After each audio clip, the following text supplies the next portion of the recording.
वाला जो अस्पताल स्थायी अस्पताल का निर्माण किया गया है, इससे कब से सर संचालित हो जाएगा? क्या इसमें सब व्यवस्थाएं हैं? DRDO के अधिकारियों के द्वारा बहुत ही बेहतरीन पिछले 16 दिनों में दिन रात मेहनत करके ये अस्पताल वाराणसी का तैयार किया है और अब वो घड़ी आ गई है जब इसमें पेशेंट्स का एडमिशन शुरू होगा। मुझे लगता है कि 24 घंटे में एक भी मिनट अधिकारियों ने चैन की सांस नहीं ली होगी। इसी के साथ आर्मी ने बहुत जल्दी मोबिलाइजेशन करते हुए आर्मी मेडिकल कोर और यहाँ पे जो हमारे मेजर जनरल साहब हैं उनकी तैनाती करते हुए सारे स्टाफ को उपलब्ध कराया है। आज लगभग कुछ ही घंटे बाद इसका संचालन प्रारंभ हो जाएगा। कुछ लास्ट मिनट की ब्रीफिंग और सब व्यवस्थाएं 2-3 घंटे की बची हैं। दोपहर के बाद सारे पेशेंट इसमें आने शुरू हो जाएंगे और जैसा आर्मी ने डिसाइड किया कि 250 बेड जो क्रिटिकल केयर के हैं ICU के, वो पहले चलाने चाहिए हमें, क्योंकि उन्हीं बेड की सब ज़्यादा कमी है। तो जितने भी ICU के पेशेंट्स होंगे अलग अलग अस्पतालों में, उनका रेफरल आज करा के यहाँ पे एडमिशन दिया जाएगा और बाद में प्राइवेट अस्पतालों से या अन्य जनपदों से भी जो लोग आएंगे उनको एडमिशन दिलाएंगे।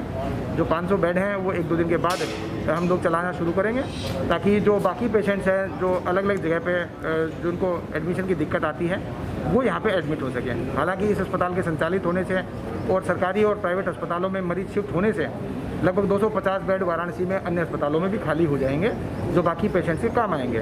तो सारी व्यवस्था यहाँ पे डॉक्टर्स की, नर्सिस की, पैरामेडिकल स्टाफ की, दवाइयों की, फेस शील्ड, PP किट वगैरह की और इसके साथ ऑक्सीजन वगैरह की पूरी हो गई हैं। और आज से ये जो पूरा अस्पताल है ये माननीय प्रधानमंत्री जी के निर्देशन के अकॉर्डिंग वाराणसी की सेवा के लिए तैयार हो जाए। सर डॉक्टर्स जो होंगे वो क्या मतलब आर्मी के होंगे या फिर BHU के भी इसमें शामिल होंगे? ये वर्तमान में 250 बेड का जो हॉस्पिटल है इसमें प्राइमरीली आर्मी के डॉक्टर्स हैं, लेकिन इसमें ऑन कॉल डॉक्टर्स BHU के रखे गए हैं, क्योंकि अन्य प्रकार की दिक्कतें भी पेशेंट्स को हो सकती हैं। कोविड के अलावा कोई अन्य हार्ट की बीमारी हो, किडनी की बीमारी हो, उनके डॉक्टर्स यहाँ पे आके देखेंगे।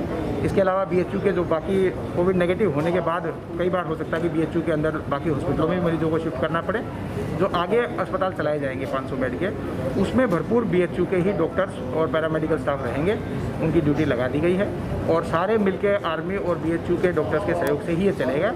और जब ये पूरे अस्पताल अपनी फुल कैपेसिटी पे आ जाएगा तो उस समय लगभग 50-50% दोनों के स्टाफ रहेंगे और बाकायदा कोऑर्डिनेशन मीटिंग और ड्यूटीज़ की ब्रीफिंग सब हो चुकी हैं और बाकी सारी व्यवस्थाएं जो हैं BHU के कैंपस में होने की वजह से कोई दिक्कत नहीं होगी, क्योंकि यहाँ पे बाकी हॉस्पिटल और बाकी मैनेजमेंट का भी पहले से ही ज़्यादा स्कोप है। सर मरीज के तीमारदार आएंगे तो उनके भी रहने या उनकी क्या व्यवस्था सर यहाँ पे प्रशासन? मरीज के तीमारदारों के लिए यहाँ पे शेड बनाए गए हैं और बाकायदा अंदर 5 मोबाइल CUG सहित दिए गए हैं डॉक्टर्स को।